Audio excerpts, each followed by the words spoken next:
আসসালামু আলাইকুম। আজকে আমি জলপাইয়ের আচার বানিয়ে দেখাবো। এই আচার রোদে দেওয়ার ঝামেলা ছাড়াই, তেল ছাড়াই ভীষণ মজা করে বানিয়ে দেখাবো। এখানে ১ কেজি জলপাই ভালো করে ধুয়ে নিয়েছি। এখন এইরকম করে কেটে নিচ্ছি। সবগুলো আমি এরকম করে ঝুরি, ঝুরি করে কেটে নিয়েছি। এখন এর মধ্যে স্বাদ মতো লবণ দিয়ে দিচ্ছি। মরিচের গুঁড়া 1/2 চামচ, হলুদের গুঁড়া 1/2 চামচ দিয়ে আমি চিনি 1 চামচ দিয়ে ভালো করে মাখিয়ে রেস্টে রেখে দেব ১৫ মিনিট। আর এদিকে একটা প্যানের মধ্যে জিরা, ধনিয়া, পাঁচফোড়ন, শুকনা মরিচ, সরিষা ২ রকমের দিয়ে আমি ভেজে গুঁড়া করে নিলাম। তারপরে পানি ১.৫ কাপ দিয়ে আদা রসুন বাটা দিয়েছি আর বিট লবণ দিয়ে আমি জলপাই দিয়ে ঢেকে রাখবো। ভালোভাবে সিদ্ধ হয়ে গেলে গুড় দিয়ে দিচ্ছি। তারপরে আমি এর মধ্যে ভিনেগার দিয়ে দিলাম আর গুঁড়া করা মশলা দিয়ে দিলাম।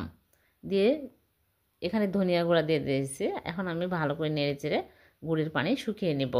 তারপরে বাদবাকি মশলাগুলো দিয়ে নেড়েচেড়ে চুলা থেকে নামিয়ে নিচ্ছি।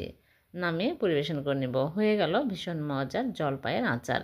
এই আচারগুলো ১ বছর পর্যন্ত ভালো থাকবে। ভিনেগার দেওয়া থাকলে নষ্ট হয় না। ভালো লাগলে লাইক, কমেন্ট, শেয়ার করে দেবেন। আল্লাহ